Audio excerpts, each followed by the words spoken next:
Hey there, cats and kitties. I am the Bluesman, sXeblues, and what I've got for you today are a bunch of New 52 DC Comics reviews in the form of issues number 4 for Action Comics, Detective Comics, and Red Lanterns. Starting us off, we're going to be looking at Action Comics number 4. We begin this issue right where we left off in issue number 3, just after the debut of John Corbin. Metallo fans will recognize that name, who has been completely decked out in a full-body suit of armor. This armor designed by John Henry Irons, aka Steel. Now, Steel does actually play a pivotal role in this issue, but more on that later. As it happens, Lex Luthor has orchestrated this. He has made the first opportunity he can to make a deal in hopes of destroying Superman with an alien consciousness calling itself the Collector of Worlds. And as I said in my previous review, I think all bets are off that this is Brainiac. But as it happens, the deal is going south because, as it turns out, the Collector is now controlling and speaking through Corbin and basically tearing the suit out of its restraints. This sends Lex hightailing it to the nearest military truck, leaving the area. As this is going on, news reports from the mayor of Metropolis are actually all over the airwaves, basically asking and begging Superman to come out of hiding and help them deal with these Terminauts. These are the robots that built themselves in the previous issue and have since cornered Clark, Lois, and Jimmy in the factory from the previous issue. This is where we pick up with Clark, and at the earliest opportunity, he basically takes off running to double back as Superman. All the people that are scattered around the area are hightailing it as Superman debuts to, fisticuffs with the robots, and they're basically figuring, they're after Superman. They'll leave us alone. This apparently turns out to be true. And Superman, even though these robots are putting up somewhat of a fight, he actually does manage to hold his own. Just as there's a dip in the fighting, though, cops pull up and decide it's time to arrest Superman. Before he even has time to react to this, he looks skyward to see a giant building-sized robot walking toward them. This robot picks up a tank in the vicinity, puts it on his shoulders as a head, and this is when Superman, sort of gaping maw, looks up and says, "Get out of here." Being at blast zero when this thing goes off, it sends Superman flying. Lois and Jimmy, meanwhile, making an escape of their own, are actually confronted with the mind-controlled Corbin, who comes crashing down on the hood of their car. Lois gets out of the car and tries to reason with Corbin as she's familiar with him, but none of her words seem to be getting through, maybe just barely, but it's obvious the Collector has taken over. Superman's ongoing fight with the giant robot we saw earlier leads him to where Lois and Jimmy are, basically coming to the conclusion that John Corbin is the focal point of all this, being controlled by the Collector. Supes decides to jump up and punch him, and this basically does nothing. Terminauts coming out of nowhere decide to surround Superman at that very moment, and as it happens, Superman plows through them relatively easily. Corbin's reaction to this is actually to use a souped-up energy blast, which sends Superman flying onto this bridge. As it happens, Lex in the military truck he jumped on earlier is coming onto the same bridge from the opposite direction.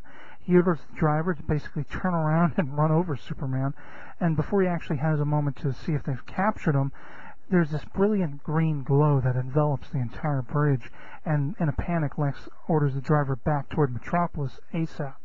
As the truck comes to a crash into the storefront and Lex sort of stumbles out of it and looks skyward, he sees these giant spiders as if through a pane of glass. But as it happens, the fisticuffs between Supes and Corbin still continue. It doesn't seem like either one of them is really getting any headway, and this is when the epic debut of Steel takes place. But as I said earlier, a little more on that in a minute. The issue basically ends with this stunning realization that Supes has a dilemma now. He has an hour to save Metropolis, and that's because Metropolis is very much akin to Kandor, and that's all I'll say. But that'll finally get us back to what I said several times we'll get back to, the debut of Steel. At the end of the issue, we actually have a short little story that focuses on Steel, his becoming this superhero character, and his subsequent fight with Corbin as we saw him intercede earlier.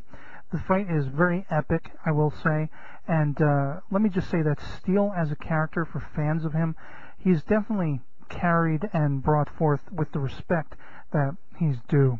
And I won't reveal how the fight actually ends, let's just say it's pretty awesome. But that'll actually bring us on to the page of the issue I want to show, and that is the 2-page spread showing Superman entering the fray against the Terminaut robots. Interestingly enough, throughout this entire issue, when Clark is Superman, you can notice that his shirt is actually more of a white or maybe an fading blue, which is just something interesting to note, because up until now it's actually been the traditional blue. But as far as rating this issue, I'm going to go 4.5 out of 5. Solid issue. I enjoyed a lot of it. Not as many epic, 2-page spreads as I would have liked, but the art is just fantastic, and I love the little added bonus of finding more out about Steel toward the end. So that'll actually be getting us on to Detective Comics number 4. This issue begins with a flashback to 72 minutes prior. Batman was interrogating a dude by the name of Raju, who is said to be a messenger for a handful of crime families scattered across Gotham, to confirm that the dollmaker is in fact holed up in the abandoned Mercy Hospital. This he found out when the previously missing girl Olivia brought him a note scrawled out by Jim Gordon, who has been captured by the dollmaker on the roof of the Gotham PD. As we catch up with Batman, we see that he's right where we left him at the end of the previous issue, hanging like a puppet in a sort of forum created by the dollmaker and surrounded by a bunch of seemingly puppet jokers. Sergeant Bullock, as this is going on, is on the roof of the Gotham PD contending with the latent thorn in their sides, Forbes, who's poking around about Batman and Jim Gordon, and Bullock is actually trying to figure out who might have used the bat signal. Of course, as I say, this was Olivia, but he finds the note that Batman left behind. So Bats reasons through his fight with these jokers that none of them are the real Joker, and through his greater agility and prowess he can contend with them rather easily. The show is meant to be a display. The dollmaker plans to sell Batman as a prize to the highest bidder. Enter the aforementioned Raju, ever the messenger with top dollar from his boss, who's said to waddle. The deal is about to be done when Bats realizes the cables that are holding him are actually his own design, Wayne Tech, no doubt. Using a polarizing effect, he actually gets free and opens a can of whoop-ass on Raju and his goons, telling him to send a message to their boss, the Penguin, and that he's coming for Penguin next. Dollmaker and his right-hand woman, Matilda, make their escape, ordering Gordon's death before they leave. This is, of course, Batman's next course of action, to get to Gordon first. One of the dollmaker's thugs is actually on his way to kill Gordon, but as it turns out, the girl Olivia ends up stabbing him to save Gordon. However, we've seen that Olivia's actually taken a life before when she killed a cop in the previous issue, and while it's unclear whether Gordon knows this, before she can take off, he actually places her under arrest. She ends up breaking down at that moment because, of course, she's been pretty horribly traumatized up until now. Seeing that Gordon and the girl are okay, though, Batman goes after the dollmaker's speeding car, and as he crashes on the roof, it explodes. Batman realizes the driver and passenger were mere decoys of the dollmaker and his girl, and notes it seems the police have stolen away with the real deal in a police copter leaving the scene soon thereafter. The issue closes with Bruce and his reporter love interest we've seen previously spending a getaway in the mountains, as Olivia, who's now in custody, is potentially going to be moved to Arkham Asylum, which kind of hangs rather ominously in the air, as we have one final reminder of the man that began this whole arc in the form of the skin from his very face, and I'll leave it there.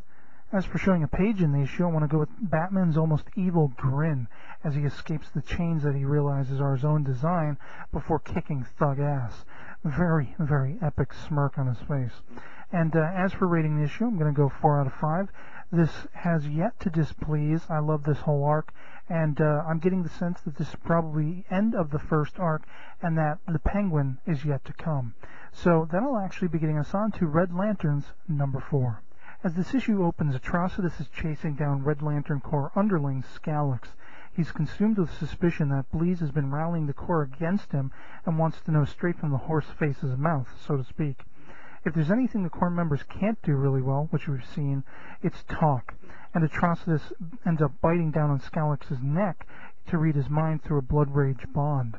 He can see images of Bleeze before her intelligence came back to her through her dip in the blood oceans of Yzmalt in the previous issue, and fellow Corps members Ratchet and Zilius Zox, and they're all barely able to communicate, but Atrocitus just barely makes out his name and the words kill and must, but he's not sure exactly what they're trying to say.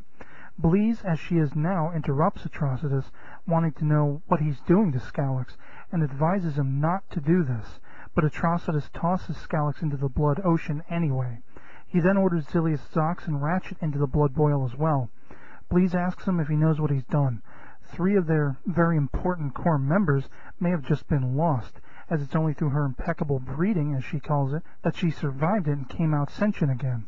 But Atrocitus corrects her that it is his core, not theirs, and continues to mull over what, she could have been saying. We then follow Ratchet, Zox, and Scalyx as the blood ocean works its way deep into them.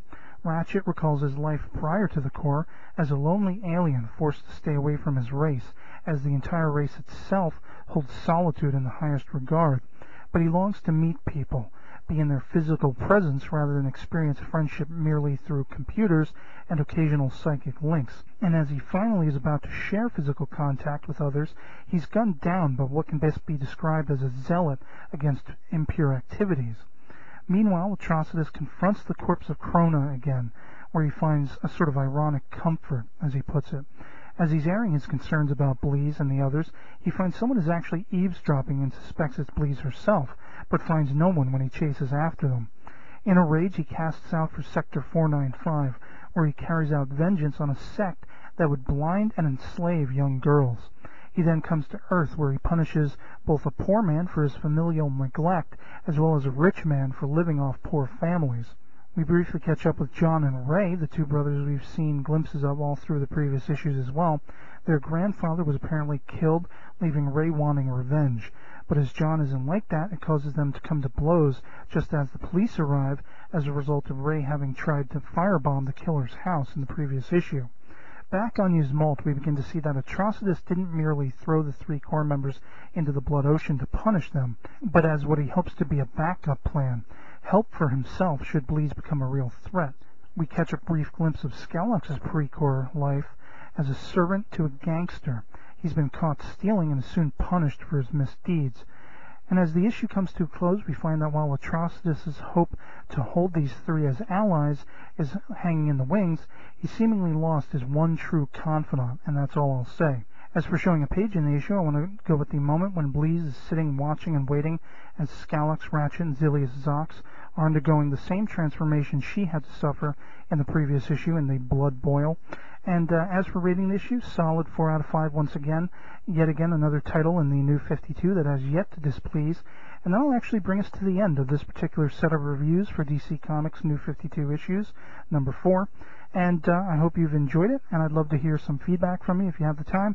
And otherwise, I hope you're all doing well. So that's it for me, and I'll catch you later. Peace.